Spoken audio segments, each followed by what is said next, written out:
আসসালামু আলাইকুম।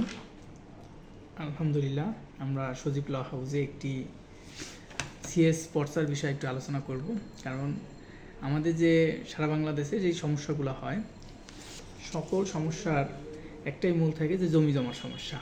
আর আমার চ্যানেলে জমি জমার সমস্যার সমাধানের একটা আমরা চেষ্টা করে থাকি এবং সর্বোচ্চ সাপোর্ট দিয়ে থাকবো আপনাদের, যেন আপনারা আলহামদুলিল্লাহ যেই জমিটুকু কিনবেন যেন ফ্রেশ জমিটা কেনার সর্বোচ্চ চেষ্টা করতে পারেন।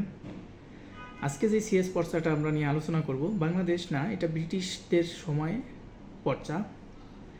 সিএস হলো ক্যাডাস্ট্রাল সার্ভে, এর সংক্ষিপ্ত রূপ হলো, একে ভারত উপমহাদেশের প্রথম জরিপ বলা হয়, যা 1888 সালে ভূমি মন্ত্রণালয় অনুসারে 1887 সাল হতে 1940 সালের মধ্যে পরিচালিত হয়।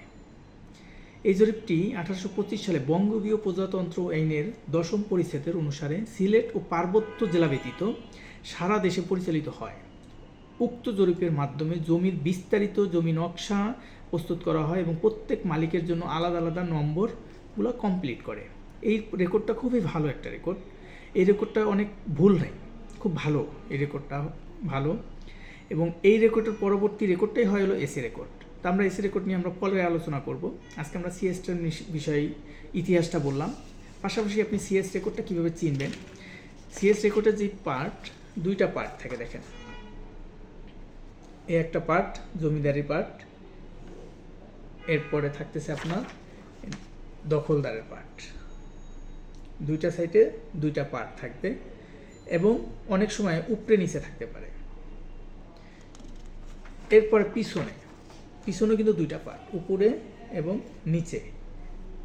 এক পাশে আপনার দাগ আছে আর এক পাশে জমির পরিমাণ থাকবে, জমির অংশটা থাকবে। এই জিনিসগুলো চিনে নেবেন। এখন দেখেন সিএসএ দুইটা পার্ট কেন। সিএসের সময় জমিদার প্রথা ছিল। জমিদারদের প্রথমে নাম ছিল। জমিদাররা আবার কি করতো, কৃষকদের দখল দিত।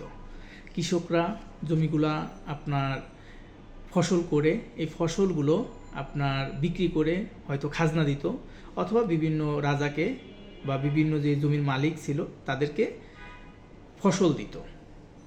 এই কারণে দখলদার এবং জমিদার দুইটা পার্ট ছিল। আপনারা যারা জমি কিনবেন, অবশ্যই বাংলাদেশে এখন পর্যন্ত 4টা রেকর্ড শেষ হয়েছে, তবে বিভিন্ন জেলায় 3টা চলতেছে, বিভিন্ন জেলায় 4টা শেষ হয়ে গেছে। চেষ্টা করবেন সিএস থেকে মিলিয়ে সর্বশেষ জমির রেকর্ড পর্যন্ত যদি মিল থাকে তখন কেনার চেষ্টা করবেন।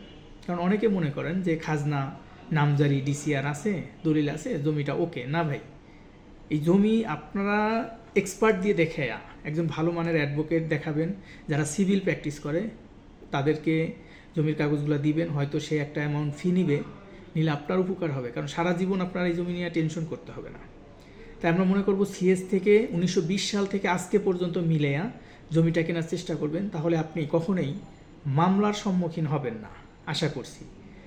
আর যেহেতু আপনি আমার চ্যানেলে এই সাবজেক্টগুলো পাবেন, ইনশাল্লাহ আমরা পর্যায়ক্রমে ধীরে ধীরে আপনি এসি রেকর্ড কীভাবে চিনবেন, আরএস রেকর্ড কীভাবে চিনবেন, ঢাকা সিটি জরিপ বা বিএস রেকর্ড কীভাবে চিনবেন, নামজারি কীভাবে চিনবেন, দলিল কীভাবে চিনবেন, আপনি মালিকানার আপনি নিজেই কীভাবে তৈরি করতে পারবেন এবং আপনার দলিল আপনি কীভাবে লিখতে পারবেন, ধীরে ধীরে আমরা একটার পর একটা আপনাদের জন্য ক্লাস দিব ইনশাল্লাহ। ধন্যবাদ। আসসালামু আলাইকুম।